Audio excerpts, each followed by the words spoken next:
कुछ लोग ऐसे होते हैं जो कभी किसी का बुरा नहीं चाहते, ना करते, ना कभी वो किसी से गलत तरीके से कोई फाइनेंसिस या आर्थिक उससे ऐंठने की कोशिश या फ्रॉड करने की कोशिश करते हैं। ऐसा उनका कोई विचार भी नहीं होता है। लेकिन अमूमन ऐसा देखा गया है कि वही लोग ज़्यादा परेशान रहते हैं, उन्हीं को लोग ठग के ले जाते हैं, वही अपने जीवन से बहुत ज़्यादा दुखी रहते हैं। लेकिन उन्होंने कभी अपने जीवन में, अपने होशोवास में, ना तो कभी किसी के साथ कोई गलत किया होता है, ना ही इनका कोई ऐसा मन की कोई विचार होता है कि कभी किसी भविष्य में किसी के साथ गलत करें। लेकिन परेशान ज़्यादातर देखा गया कि वही लोग रहते हैं। तो क्या मतलब इसके पीछे क्या कारण हो सकता है ऐसा कि क्यों ऐसा होता है? नहीं, इसमें ये हमें ऐसा लगता है कि वो लोग ज़्यादा परेशान हैं। कभी कभी फौरी तौर पर वो होते भी हैं जी। जिनकी आप बात कर रहे हैं, जो दो तरह के, अब दुष्ट और सज्जन ऐसे बांट लेते हैं। जो तो दुष्ट हैं वो आप कह रहे हैं कि वो सज्जनों को दुख देते हैं। और दुष्ट सुखी रहता है और सज्जन नहीं, ये आपको लग रहा है कि दुष्ट सुखी है क्योंकि आप दुष्ट नहीं हैं। इसको तो पता ही नहीं आपको वो कितना दुख में है। लेकिन सज्जनों को जो थोड़ी सा संताप है, थोड़ी सी समस्या है, वो में फील हो जाती है। एक बात। दूसरी बात, जितने सीधे पेड़ होते हैं जंगल में, सबसे पहले वही काटे जाते हैं, चूँकि उनमें बहुमूल्य लकड़ी निकलती है, उससे फर्नीचर बनता है, उससे घर की कड़ी बनती हैं, उस सबके कुर्सी मेज़ पलंग 50 चीज़ें बनती हैं। जो आड़े टेढ़े झाड़ झंकाड़ होते हैं उनसे आदि बच के भी चलता है कि उसमें कपड़ा फंस गया तो फट जाएगा। तो जो आड़े टेढ़े लोग हैं ये कांटे और झाड़ों जैसे हैं समाज में, इनसे सब लोग बच के चलते हैं। लेकिन वो कितना निर्वासित जीवन, कितना अपमानित जीवन, कितना दुखी, कितना खराब जीवन जीते हैं, इसकी आप कभी कल्पना भी नहीं कर सकते हैं। उनके साथ उनका भी कोई व्यक्ति अपना कहीं साथ संग नहीं होता। और जो दुर्जनता की पराकाष्ठा को पहुंचते हैं, दुष्टता की पराकाष्ठा को, उनकी तो मृत्यु भी ऐसी होती है कि जो जिसके लिए आदमी फिर मिसाल देता है कि वो जानवरों से बदतर मृत्यु को उपलब्ध होते हैं। ये जीवन के कर्म हैं। वो मनुष्य रूपेण मृगाश्च चरन्ति, मनुष्य के रूप में जरूर है पर वो जानवर ही हैं। देखिए, जो सज्जन हैं, जो अच्छे हैं, जो अच्छे विचारों के साथ हैं, जो अच्छे संकल्पों के साथ हैं, जो अच्छे डिटर्मिनेशंस को लेकर अपने जीवन को लेकर चलना चाहते हैं, वो मिथक बनते हैं, वो उदाहरण बनते हैं, उनकी मिसालें देता है समाज। एक कोई सम्राट हुए हैं हमारे यहाँ जिन्होंने अपने पिता का जैसे वचन निभाया और वो वनवास चले गए थे, या क्या नाम था उनका, जो जैसे उनके पिता ने को वचन दिया और वो वनवास के लिए चले गए, श्री राम है ना। अच्छा, एक ऐसे वो हुए हैं जिनके राजा के बारे में कहते हैं कि वो हमेशा सच ही बोलते रहे, और राजा हरिश्चंद्र। अच्छा, और कुछ ऐसे लोग थे जो बेचारे छोटी सी संपत्ति के लिए बहुत समय तक वनों में भटकते रहे, पर बाद में लड़ाई झगड़ा करके जीते और फिर अपने सम्मान को प्राप्त हुए। अच्छा, ये सारे नाम आपको कैसे पता? अच्छा, जिसने ये वनवास की रचना रची, षड्यंत्र रचा, उसका नाम? समय लगेगा आपको, मुझे पता था। जिसने राजा हरिश्चंद्र को इस स्थिति में लाकर खड़ा किया, उस व्यक्ति का नाम? उसको पता ही नहीं, मुझे पता ही नहीं। रानी लक्ष्मीबाई जिस समय लड़ी अपने मर्यादा के लिए, भारत की रक्षा के लिए, या महाराणा प्रताप, उनके सम्मुख भी कोई लड़े? हाँ। क्या था उनका नाम? रानी लक्ष्मीबाई के सम्मुख जो लड़े, तात्या टोपे के सामने जो लड़े, टीपू सुल्तान के सामने, छत्रपति शिवाजी के सामने, इन सब का नाम पता है। लेकिन इन सब का नाम पता है। ये वो थे जिन्हें अब दुखी परेशान थी, ठीक है, थोड़ा सा कष्ट संताप जीवन में आया, कुछ चीज़ें उन्होंने सही। एक जैसे भारत के चक्रवर्ती सम्राट थे, उन सम्राटों के पुत्र के रूप में ही भगवान श्री राम भी थे। भगवान और मर्यादा पुरुषोत्तम की उपाधियाँ तो उनको बाद में मिली, लेकिन पहले तो वो श्री राम ही थे। लेकिन उन्होंने जीवन में, उनके जीवन में वो सारी बातें आई जो किसी भी सामान्य व्यक्ति के जीवन में आती है। कष्ट, परेशानी, संताप, दुख, भय, दिक्कत, निर्वासित होना, दूर चले जाना, फिर वहाँ संपत्ति की सुरक्षा को लेकर के, पत्नी की इज्जत सुरक्षा को लेकर के, अपने खुद के मान सम्मान के लिए फिर लोगों से सहयोग लेना, उनके साथ मिल करके फिर संघर्ष करना, फिर संघर्ष, तो सारी वो घटनाएं अलग अलग परिप्रेक्ष्य में थी जो किसी भी व्यक्ति के जीवन में होती हैं। लेकिन उन्होंने कभी भी अपनी मर्यादा से, जो नियम था, जो नीति थी, उससे अलग नहीं हुए। उन सिरकमस्टांसेस में, उन विपरीत और विकट परिस्थितियों में वो नियम और कायदों के साथ रहे। कोई छल नहीं किया, कोई गड़बड़ नहीं किया, मतलब एक सामान्य छल भी अगर थोड़ा बहुत कहीं करना पड़ा तो नीतिगत था। वो ऐसे लोगों के लिए था जो दुष्ट ही थे। दानवों के लिए नियम नहीं होते, मानवों के लिए नियम होते हैं। मानवों के अधिकार हैं, दानवों को अधिकार नहीं होते। तो मैंने जान के नाम नहीं बोला था इसका, जो मैंने आपको पृष्ठभूमि बताई, लेकिन आपको एकदम क्लिक हो गया। अच्छा, अब भी दूसरी बात पूछता हूँ कि आपके नाना जी के जो पिताजी थे वो क्या करते थे? पता नहीं, उनका नाम? नहीं पता। अच्छा, जो दादाजी के दादाजी थे उनका नाम? सोचना पड़ेगा यार तो। है ना जी, ये 100 साल पुरानी बात है। हाँ, लेकिन जो आपने घटना बताई वो 10,000 साल पुरानी है, हाँ, जिनका नाम आपको याद है। जिन्होंने इसकी संरचना बुनी वनवास की के मंथरा ने, वो नाम आपको याद नहीं आया? हाँ, एकदम नहीं है। नहीं आया। जिन्होंने जो भी जो जिस कालखंड में अगर राजा हरिश्चंद्र को इस सत्य की परीक्षा के लिए उद्यत किया तो आपको विश्वामित्र का नाम याद नहीं आया? पता ही नहीं है। हाँ, पता नहीं, वो विश्वामित्र की संरचना थी सारी। अच्छा, अच्छा। तो वो आपको याद नहीं आया। ऐसे ही जितने लोगों के नाम हमने आपसे बहुत सारे लोगों के नाम, हाँ, वो आपको एकदम से ध्यान नहीं आए। अब जैसे आपने सुना होगा कि एक वो थी एक लेडी, वो एक बच्चे को लेकर के उसमें बैठ गई जलती हुई चिता में, हाँ, होलिका, और उस बच्चे का नाम प्रहलाद। प्रहलाद। लेकिन जिसने ये रचना रची उसका नाम नहीं पता। ये है, ये दुनिया है। ये मिथक जो मैंने बोला ना कि कैसे चीज़ें याद रहती हैं, सत्य का अवलंबन, संस्कार का अवलंबन, सच्चे और अच्छे कार्यों का अवलंबन आपको अमरत्व देता है, आपको कालजयी बनाता है, आपको अमर कर देता है। आप सदा सर्वदा आपको पूछा जाता है, पूजा जाता है, और एक कालखंड के बाद फिर आप मनुष्य रूप होते हुए भी आप देवतुल्य हो जाते हैं, क्योंकि आपने वो कार्य किए जो मनुष्य के सीमा से परे थे। तो यानी कि आप मानव से देवत्व की तरफ चले, आप देह से देवता की यात्रा को पूर्ण कर गए। चले थे तो आप देहधारी, लेकिन आप इसलिए तो कहानी आती है पुराणों में कि देवता मनुष्य होने के लिए तरसते हैं, क्योंकि उसमें जो कर्म का अधिकार आपको प्राप्त हुआ है, ये कर्म का अधिकार बहुत अद्भुत है। देवताओं के पास नहीं है। ये देवताओं के पास नहीं है। इसी में मैं एक प्रश्न और जोड़ लेता हूँ, मुझे आज ही मिला है वो, ये भी बड़ा प्रासंगिक होगा, उसको भी मैं ले लेता हूँ, ये मुझे ध्यान आ गया। ये डोली झा हैं, इन्होंने प्रश्न भेजा है। प्रणाम आर्यम जी, एक प्रश्न का जवाब नहीं मिल पा रहा, बहुत सोचा, बहुत खोजा, आम आदमी और ज्ञानी गुरु सबको पूछा कि अगर भगवान की मर्जी के बिना एक पत्ता भी नहीं हिलता तो फिर हमें हमारे कर्म भी तो उनकी ही मर्जी से हुए हैं, क्यों कर्मों को सुकर्म या कुकर्म कहते हैं, फिर तो कर्म बस कर्म ही है ना। ये डोली ने ये सवाल पूछा था, इसको इसके साथ ही जोड़ता हूँ क्योंकि भी उसी से संबंधित है कहीं ना कहीं, हमारे कर्म और हमारे जीवन की पूरी जो एक व्यवस्था है। मनुष्य योनि में अब जैसे श्री कृष्ण है, श्री कृष्ण अर्जुन की बात चल रही है, तो अर्जुन पूछते हैं कि क्या हमारे कर्म हमारे से बंधे होते हैं, या हम कुछ भी करते हैं तो उसका कोई हमारे जीवन में फ़र्क पड़ता है। तो भगवान श्री कृष्ण कहते हैं अर्जुन से कि एक पैर पर खड़े हो जाओ। तो अर्जुन चूँकि शिष्य भी हैं और सखा भी हैं और उनके रिश्तेदार भी हैं, तो वो अर्जुन अनुपालन करते हैं, एक पैर पर खड़े हो जाते हैं। वो कहते दूसरा पैर भी उठा लीजिए। तो अर्जुन हंसता है, बोले अब ये कैसे संभव है। तो मैं बोले पहले मैं कहता तो दूसरा भी बायां भी उठा सकते थे, अभी आपने दायां उठाया है, लेकिन अगर पहले चॉइस थी आपके पास कि दायां भी उठा सकते थे, या बायां उठाया है मतलब दायां उठाया तो बायां उठा सकते थे, बायां उठाया तो दायां उठा सकते थे। लेकिन जो अब धरती पर टिका है ये पहले कर्म के साथ बंध गया, अब दूसरा कर्म आप नहीं कर सकते। तो जो एक कर्म हम करते हैं हमारा दूसरा कर्म उसके साथ संबद्ध हो जाता है। तो आप पहले बार में दोनों पाँव उठा सकते, दोनों पाँव उठाओगे तो गिर जाओगे, आप खड़े ही नहीं रहोगे। लेकिन एक चॉइस आपके पास थी। तो जब हमें मानव जीवन मिला तो हमें चॉइस मिलती है, हमें विकल्प मिलते हैं, हमारे पास कुछ ऑप्शंस होते हैं कि हम उस जीवन को कैसे जिएं। पूरी गीता का आधार यही है, कर्मण्येवाधिकारस्ते मा फलेषु कदाचन, जो भगवान श्री कृष्ण कहते हैं गीता में, और 18 अध्यायों में उन्होंने यही समझाने का प्रयास किया है कि मनुष्य योनि में सबसे बड़ा उत्तम कार्य यह है कि आपके पास कर्मों की स्वतंत्रता है। आपको बुद्धि और चेतना देने के बाद, आपको पास विवेक देने के बाद, आपको मस्तिष्क देने के बाद परमात्मा ने इस बात की सुविधा दे दी कि आप अच्छे बुरे का ज्ञान कर सकें। आप उसमें इस दोष को या उसके हित को, उसके लाभ को या हानि को पहचानने की क्षमता रखते हैं। आप उसमें एक अंतर फर्क महसूस कर सकते हैं। फिर जो आप कर रहे हैं वो अब आपका कर्म शुरू हो गया, आपने डिसाइड कर लिया, आपने डिसाइड कर लिया। अब ये तो बात देखिए, ईश्वर की मर्जी के बिना पत्ता नहीं हिलता, ये बात तो ठीक है। ये डॉली ने सवाल भेजा, यहाँ तक तो ठीक है। लेकिन ईश्वर की मर्जी के साथ आप धरती पर आ गए, अब पैदा हो गए, यहाँ तक तो ठीक है।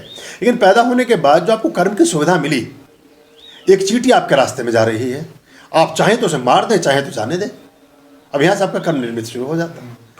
कुछ भी जो आप करते हैं। और देखिए ये जो सबसे बड़ी बात है, अभी किसी ने एक प्रश्न के उत्तर में, अभी आपके प्रश्न को भी क्लियर कर दूंगा अभी आगे। और एक किसी ने पूछा कि साहब हैप्पीनेस, आपने कहा कि खुश रहिए अगर हो सके तो। खुश हम किसी और चीज़ से नहीं होते, खुश हम स्वयं ही होते हैं और स्वयं के कृत्यों से होते हैं। हम जो भी कुछ करते हैं, बहुत छोटे छोटे 4-5 श्रेणियां हैं सुखों की या खुशी की। वो किस तरह की खुशियों को हम कैसे करना चाहते हैं। एक कोई आपको बहुत अच्छा भोजन कभी प्राप्त हो गया तो थोड़ी देर के लिए आप क्षणिक रूप से खुश हो गए। कभी आपको कोई बहुत अच्छा समाचार प्राप्त हो गया, कोई बहुत अच्छा मैसेज किसी ने भेज दिया कि आपने जो 100 रुपये का एक बिटकॉइन खरीदा था आज उसकी कीमत 10,000 हो गई, आप थोड़ी देर के लिए खुश हो गए। या आपने जो एक प्लॉट खरीदा था 50,000 का, आज उसकी कीमत जो है 15 लाख हो गई है, अब आप खुश हो गए। तो ये इस तरह की हमारे फिर एक ऐसा होता है कि कुछ फ्रेग्रेंस, कुछ सुगंधियाँ, कुछ ऐसे वातावरण जिसे देख करके आप खुश हो जाते हैं। कुछ ऐसे झील के किनारे चले जाना, किसी पर्वत की यात्रा पर चले जाना, किसी ऐसे स्थान पर हो आना जो आपके बहुत सारे ऑर्गन्स को एक स्पंदित करता है, उसके साथ उसका एक कॉम्बिनेशन बनता है, वहाँ से आपको सुख का एहसास होने लगता है, खुशी प्रतीत होने लगती है। अच्छा, बहुत तरह के लेवल हैं खुशी के। कुछ एक ऐसा होता है कि आपने किसी से कोई अपेक्षा की थी, उसने वो काम कर दिया तो आप बहुत खुश हो गए। आप चाहते थे कि सरकारी दफ्तर में या फला डिपार्टमेंट में मेरी नौकरी लग जाए, नौकरी लग गई तो आप खुश हैं कि मैं बहुत खुश हूँ। लेकिन ये सब क्षणिक हैं। जैसे देश काल और परिस्थिति बदलेगी, ये सुख आपका, ये खुशी आपकी थोड़ी सी प्रभावित होने लगेगी। जैसे ही पता चलेगा कि जिस व्यक्ति ने 100 रुपये का बिटकॉइन जिस आपका आज 10,000 का हुआ है, किसी और ने 100 रुपये की जगह 10,000 के लिए थे और उसके 10 लाख हो गए हैं और वो आपका रिश्तेदारी था, तो आपकी खुशी काफूर हो गई। आपने 40 लाख का जो प्लॉट खरीदा था, उस आदमी ने भी उसी समय मिलती जुलती जगह में कहीं 4 लाख का प्लॉट ले लिया था, 4 करोड़ का हो गया। अब ये आपको दिक्कत शुरू हो गई। एक व्यक्ति मेरे पास आते थे बहुत पहले, अब वो बहुत खुश, पहले कभी उनके घर चले जाओ तो वो बार बार ये मेरा कमरा देखिए, ये मेरा बाथरूम देखिए, ये लाइटें मैंने यहाँ से मंगाई, ये मैंने फलाना फर्श यहाँ से मंगाया, ये पत्थर जो आप देख रहे हो ये फलानी जगह का है, ये ग्लास बेल्जियम का है, ये स्टील जो है वो यूक्रेन का है, वो जो वो तांबा लगा है वो इंडोनेशिया का। अब वो सारी चीज़ें दिखाएं, आधा घंटा तो उसी में निकल जाए और वो कई बार तो अपनी असली बात भी भूल जाएँ। फिर वो कुछ समय बाद, वो जब 4-5 महीने बाद फिर मैं एक बार गया, तो मैं फिर गया अगर तो कुछ बात ना करें, घर की कोई भी कुछ जिक्र ही ना करें। तो मैं उनकी पत्नी से बात हुई, मैंने कहा कुछ घर की बात कुछ भी नहीं कर रहे, 10 बार दिखा चुके हैं और हर बार उतने उत्साह से दिखाएं जैसे पहली बार देखने के दिखा रहे हो। इस बार क्या हुआ? बोले नहीं, वो जो सामने वर्मा जी थे ना, उन्होंने इनसे भी बड़ा बना लिया। बोले वो साथ में प्रैक्टिस कर, एडवोकेट है इत्तफाकन वो भी। तो बोले वो जो वर्मा जी हैं वो भी एडवोकेट थे, उनका जो वो कोठी है ना वो इससे भी बड़ी बना दी है। उस दिन से चुप है ये और ज़्यादा बात नहीं करते हैं। दूसरे के घर से आपका क्या लेना देना नहीं था। तो इसका मतलब हम बहुत सारी चीज़ों में दूसरों पर आश्रित हैं। अपनी गोल्ड प्लेट लगा दे अपने घर में भाई, ठीक है, वो अपने हिसाब से लगा दे। तो ये जो चीज़ें हैं, इस तरह से हमारे सुख और हमारे दुख निर्धारित है। तो हम कर्म की जो स्वतंत्रता हमें मिली है, जो डॉली का जो सवाल था उसको पहले क्लियर कर लें। कर्म की स्वतंत्रता ही मनुष्य का सबसे बड़ा आभूषण है और सबसे बड़ी संपत्ति है। आप बैंक में खड़े हैं या किसी दफ्तर में हैं या किसी बस में हैं, आपको एक बैग मिलता है जिसमें 10,000 रुपये हैं या 1 लाख रुपये हैं। आपको उसे देखने के बाद आपके हृदय में क्या पहला विचार उठता है? वो आपके संस्कार हैं। दूसरा विचार, उसके बाद जो प्रतिक्रिया शुरू होती है वो सामाजिक व्यवस्था और बाकी सोची समझी आपकी चीज़ें हैं। तीसरा विचार आपका कृत्य है और चौथा विचार आपका कर्म है और 5वां फिर परिणाम है। परिणाम भी है, या तो आप उसे चुप उठा के अपने बैग में रख लेंगे, है ना जी, किसी को पता नहीं चलेगा, या उसे मतलब उसको कैसे चीज़ में खर्च आएगा वो अलग एक शुरू होगी चीज़, या आपने उस संबंधित व्यक्ति को खोजा, वह कृत्य शुरू हुआ, फिर कर्म ये हुआ कि आपने उसको वापस लौटा दिया, परिणाम ये हुआ कि आपको उसकी एवज में यश मिला, प्रसिद्धि मिली, धन्यवाद मिला और आपको आत्मतोष मिला। अब ये जो खुशी है ये अलग लेवल की है, ये बिल्कुल डिफरेंट लेवल की है। वो पैसा, वो बैग रखने से वो खुशी वो नहीं मिलेगी जो इससे मिलेगी। ऐसे एक पेंटर है, उसने बहुत अच्छी पेंटिंग बनाई। अब देखिए, हमारी ये कथा आती है कि ब्रह्मा जी वो अपनी पुत्री सरस्वती पर ही मोहित हो गए। ये पुत्री, ये मानस पुत्री है, उसने लिखा मानस पुत्री, यानी कि इतनी मेधा थी उनके पास, इतनी बुद्धि थी कि अपने विवेक पर ही वो लट्टू हो गए, अपने ही ब्रेन पर उन्हें इतनी। कभी कभी होता है ना ऐसा, एक आदमी कहता है यार ऐसा ना, मैंने देखो ये चीज़, ये पेंटिंग बनाई है मैंने, अब इसके तोड़ निकालो तुम कहाँ से निकल सकती है, या मैंने म्यूजिक की ये कंपोजिशन कर दी, अब आप ये करके दिखाइए, या मैंने कानून की किसी उसमें से ये टैक्ट निकाला है, ये एक सूत्र निकाल दिया, इसकी काट बताइए आप कहाँ है दुनिया में। ऐसी तो इन्वेंशंस हुई हैं। ये तो अमेंडमेंट और क्या होते हैं, अमेंडमेंट हर बार एक नया इन्वेंशन ही तो होता है। तो वो खुशी है, आपने कोई आविष्कार किया, कोई नई चीज़ की, ये एक प्रसन्नता की बात होती है, रोज होता है। इसमें एक प्रसन्नता ये होती है कि आपने किसी ऐसे दीनहीन, ऐसे किसी परेशान व्यक्ति की मदद की जिसकी मदद की कोई संभावना नहीं थी और जिसकी एवज में आपको कुछ भी नहीं चाहिए। अब भगवान श्री कृष्ण कहते हैं कि अगर आपका छाता सड़क पर गिर गया, किसी का छाता सड़क पर गिर गया, उस छाते को उठाकर आपने उसे दिया, इससे पहले वो धन्यवाद कहे आप वहाँ से भाग जाओ, गायब हो जाओ, धन्यवाद देते ही आपका ये पुण्य जो है समाप्त हो गया, क्योंकि बराबर हो गया। फिर आपने भी काम किया, उसने भी काम किया, बराबर हो गया। तो ये जो जिस चीज़ में जिसका कोई वापसी ना होती हो, जिस कर्म की एवज में आपको धन्यवाद भी ना दे सके कोई, वो पुण्य की तरफ ले जाता है। आपने चींटियों को, हमने बहुत सारे भी एक उपाय हमने बताया था नवरात्र में, हमने कहा कि चींटियों को कसार खिलाइए, ब्लैक एंड ब्राउन आंट्स को गोले में दाब करके दबा दीजिए। एक तो भंडारा आपका महीने भर तक चलता रहेगा। कन्या लिंगड़ तो आप एक दिन बैठा के जमाएंगे ना 4-6 घंटे, ये तो आपका महीने भर तक चलेगा गोला। वो महीने भर से पहले गलने वाला नहीं है धरती में। 1 महीने तक चींटियों पर रोज पार्टी हो रही है, रोज दावत हो रही है, रोज भंडारा चल रहा है, रोज धन्यवाद करनी है परमात्मा, ये कहाँ से बैठे बैठे हमें भोजन प्राप्त हुआ, ईश्वर उसका भला करना। और ये लाखों लोगों की वोट आपको रोज पड़ रही है, लाखों प्राणियों के धन्यवाद की वोट आपको रोज पड़ रही है। और आपके अंतस में एक उजास खिलता है, अंतस में एक विस्तार होता है। आपका जो अंदर का एक व्यक्तित्व है, आपके अंदर की जो एक आत्मा है, वो प्रसन्न होती है। घमंड कभी आएगा नहीं, क्योंकि अभी कोई पहचान नहीं पाएंगे कि आपने किस चींटी को खाना खिलाया। आप अगर एक रेड लाइट पर खड़े हुए किसी व्यक्ति को 10 रुपया देते हैं, तो आपको 10-5 दिन बाद ये एहसास होने लगेगा कि इसको तो मैंने 10 रुपये दिया था, देखो वही लंगड़ा ना आज फिर दिख रहा है आपको, या वो आदमी ना आज फिर खड़ा है। तो ये आपका अहंकार बहुत हो रहा है, आप लग रहा है आप ही चला रहे हो उसका जीवन। चींटी को खिलाया, आप कभी पहचान नहीं पाएंगे किसने किसे क्या किया। तो आप जिस कर्म की एवज में आपको कुछ वापसी की उम्मीद ना हो, वो सब बहुत बड़ा पुण्य का कर्म होता है, वो प्रसन्नता का हेतु है। एक और प्रसन्नता का बहुत गहरा कीमिया है, वो प्रसन्नता आती है जब हम इनर जर्नी करते हैं, जब हम अंतर की यात्रा पर चलते हैं, जब हम मेडिटेशंस करते हैं, जब हम जो कहते हैं ना, जो हमारा विपस्सना है, जो बुद्ध ने उसको विपश्यना कहा, बहुत सारे गुरुओं ने अलग अलग तरह से ध्यान की विधियाँ दी। जब हम मेडिटेशन करते हैं तो आपके अंदर जो आपका पूरा बॉडी माइंड सोल है वो फुलफिल होता है, वो उसकी खुराक है। ये तो जो हमने भोजन लिया है तो हमारे आमाशय की खुराक है। ये तो हमारे 5 शरीर हैं, तो 5 शरीर में से एक शरीर की खुराक है, लेकिन 4 शरीर अभी रिक्त हैं। उन 4 शरीरों में सबसे महत्वपूर्ण शरीर है जो आत्मस्वरूपा हैं आप, सच्चित आनंद, ये उसकी खुराक है। वहाँ से आपको प्रसन्नता प्राप्त होती है। अब ये सारे कार्य तो आपने कट कर दिए, ना तो कभी पौधों में पानी डाला, ना किसी चिड़िया को कभी दाना डाला, न किसी की कभी मदद की, ना किसी भूखे को कभी भोजन खिलाया, ना कोई आपने कोई भी कार्य ऐसा नहीं किया जो किसी और को सुख देता या आपको सुख देता। तो आप सुखी होंगे कैसे, प्रसन्नता आएगी कैसे? तो ये जो कर्म का अधिकार था ये आपके हाथ में दिया था। मर्जी तो भगवान की ही है कि सारी चीज़ें आपके आसपास रखी हैं, लेकिन इनमें से किसको चुनना है ये आपके हाथ में है। और यहीं से आप मनुष्य बनते हैं।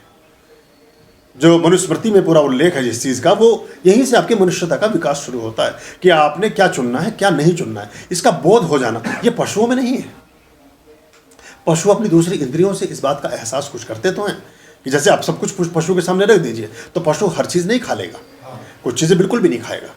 और उनका हर चीज़ का एक बड़ा सिस्टम है, हर चीज़ की ऋतु है, हर चीज़ का एक मौसम है। मनुष्य का कोई मौसम नहीं है, कोई ऋतु नहीं है, कुछ नहीं है। वो 24 घंटे 7 दिन और 300 मतलब पूरे 12 महीने वो एक अजीब फिनोमिना में है, अजीब समस्या में है। तो ये जो कर्म का अधिकार है ये हमारे हाथ में है, इससे हम सुख और दुख को बुन सकते हैं।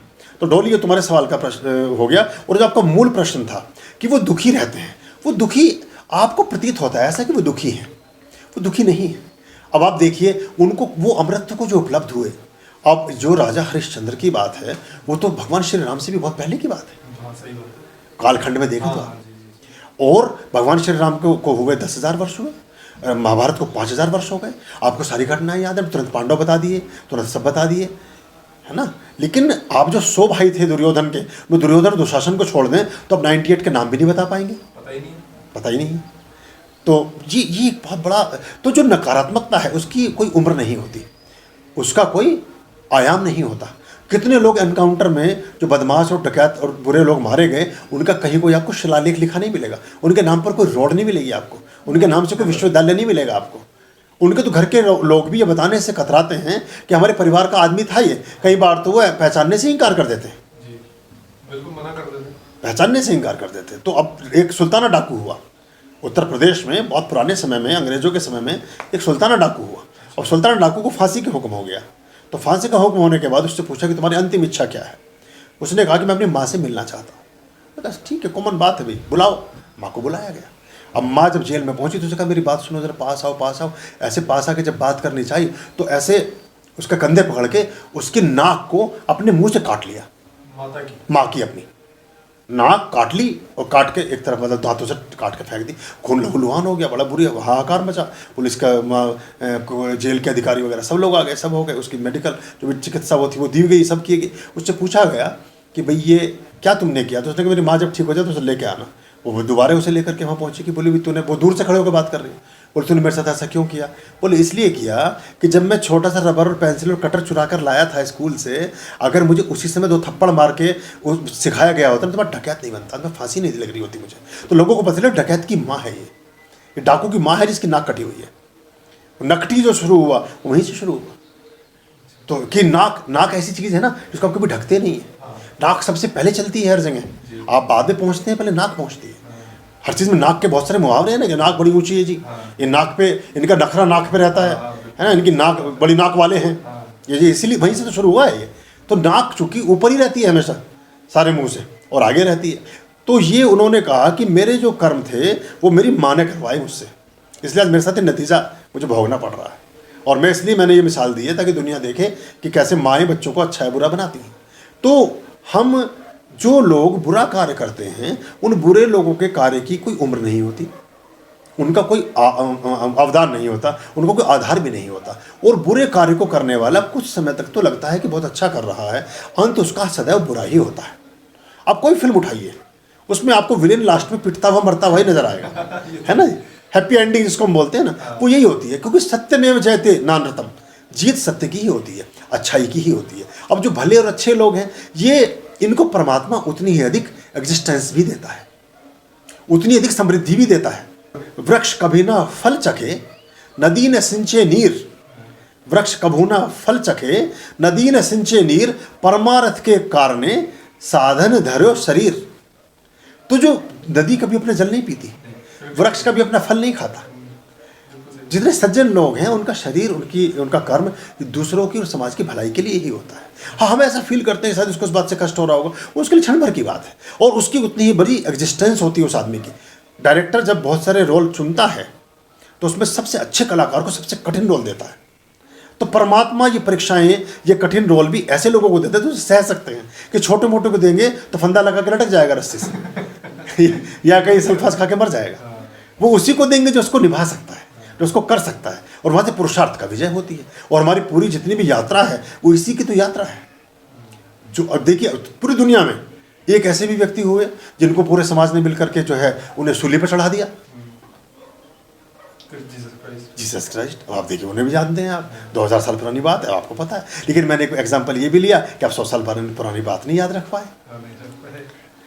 तो ये कबीर को भी आप जानते हैं, आप तुलसीदास को भी जानते हैं, आप सूर को भी जानते हैं, आप महात्मा गांधी को भी। ये कोई हमारे रिश्तेदार नहीं है, इनके साथ हम कभी पढ़े नहीं, इनके साथ कभी रहे नहीं, हमारे पड़ोस में नहीं रहते थे, हमारे कोई ऐसा संबंध नहीं था कि जिसकी वजह से हमारा इनका संबंध का परिचय का आधार बनता। फिर कभी मुलाकात भी नहीं है, किसी से नहीं मिले आप महाराणा प्रताप से कभी नहीं मिले, आप रानी लक्ष्मीबाई से कभी नहीं मिले, आपके कुल कुटुंब का कोई भी नहीं मिला, लेकिन आप उनके बारे में जानते हैं और थोड़ा बहुत उनके कार्यों के बारे में भी जानते हैं। अरे पूछो महाराणा प्रताप कोई फैक्ट्री लगाई थी क्या उन्होंने? आप कहेंगे नहीं, आप कैसी बात करें, मेवाड़ के बहुत बड़े सम्राट थे और वो मुगलों से लोहा लेते हुए हमारे देश को आज़ाद करने के लिए लड़े और वीरगति को उपलब्ध हुए। या आप ऐसा बोलेंगे, लेकिन इसका मतलब इतना भी ज्ञान है आपको? ये क्या ज्ञान है?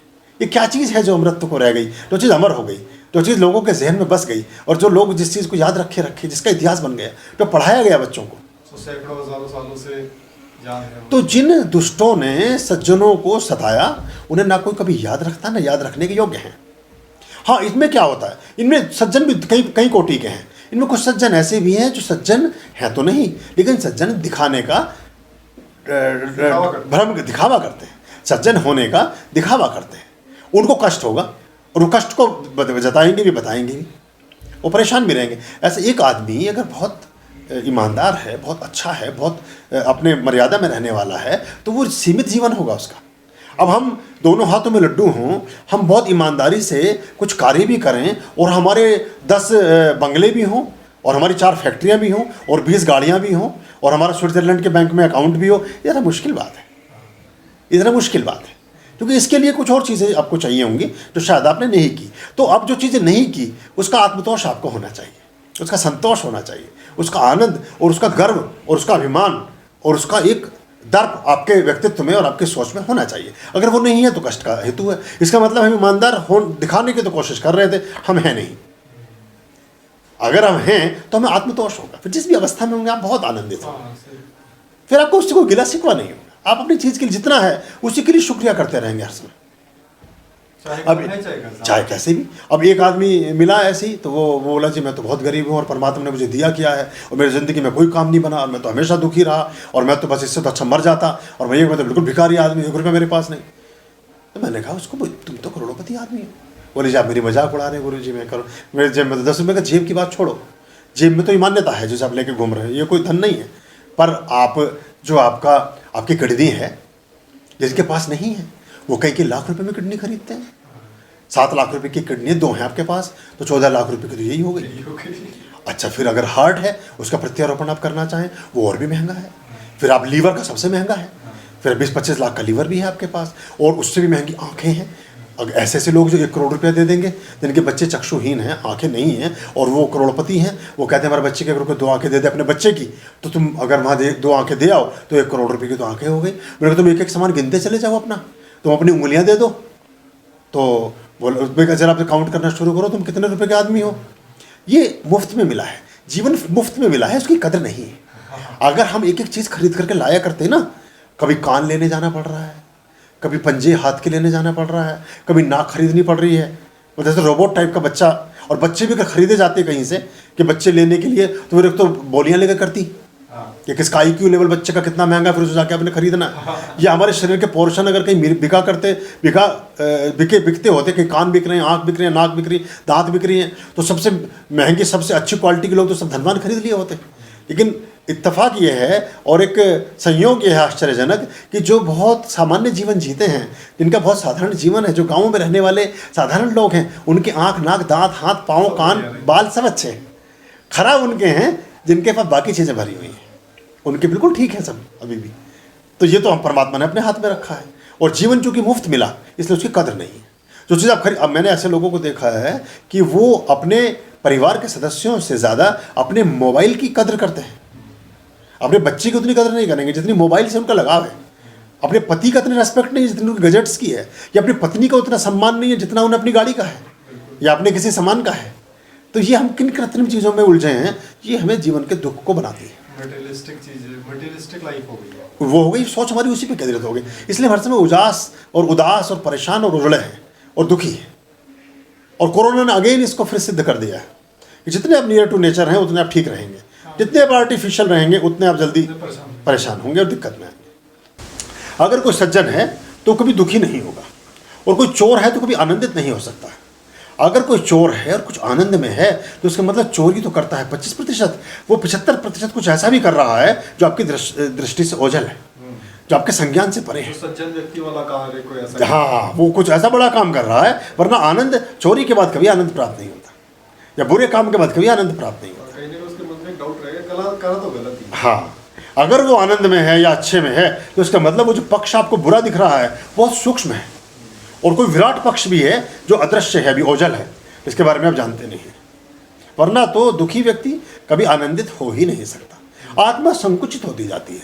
जब आप दुख देते हैं, दुखी रहते हैं, दुखी करते हैं, तो आपकी आत्मा संकीर्ण होती जाती है। जो हमने बहुत एक डिस्कोर्स में बोला था कि धीरे धीरे आत्मा और फिर शरीर के हिस्सों को छोड़ने लगती है। हाँ, ये फिर बहुत सारी समस्याएं पैदा होती हैं। अच्छा, जो आदमी अच्छा कार्य करता जाता है, आपकी आत्मा का विस्तार होता जाता है, आपको विराट व्यक्तित्व हो जाता है। आप देखिए ना, बड़े बड़े गुरुओं के सिर के आसपास एक ओरा निर्मित होता है, उनके आसपास एक रोशनी बनाते हैं जिससे लगता है कि उनका ओरा बहुत बड़ा विराट। और वैसा ही था, बुद्ध का ओरा 10 किलोमीटर के आसपास था। जिस गांव से गुजरते थे वहाँ के लोग बीमार ठीक होने शुरू हो जाते थे, वहाँ के लोगों में अजीब तरह की चेतना आने लगती थी। तो फिर वो अपना तो ठीक करता ही करता है, और भी बहुत सारे लोगों को ठीक करने लगता है। एक जो सच्चा गुरु होता है, अच्छा गुरु होता है। तो अच्छा आदमी कभी दुखी नहीं हो सकता। अगर अच्छा लग रहा है और बहुत दुखी है तो उसको ध्यान से देखिए, कहीं कुछ गड़बड़ है, इसका मतलब उसमें कोई कमी है, कोई कमी है। और कोई ये बहुत बुरा है और बहुत सुखी है तो भी देखिए गौर से कि कहीं बुराई के साथ साथ कहीं कोई छिपी हुई बहुत बड़ी अच्छाई भी साथ चल रही है। ये ऐसा हो नहीं सकता, वरना ये प्रकृति का नियम है। आर्यं शरणं शुभमस्तु संभव करणम् अरमस्तु आर्यं शरणं शुभमस्तु संभव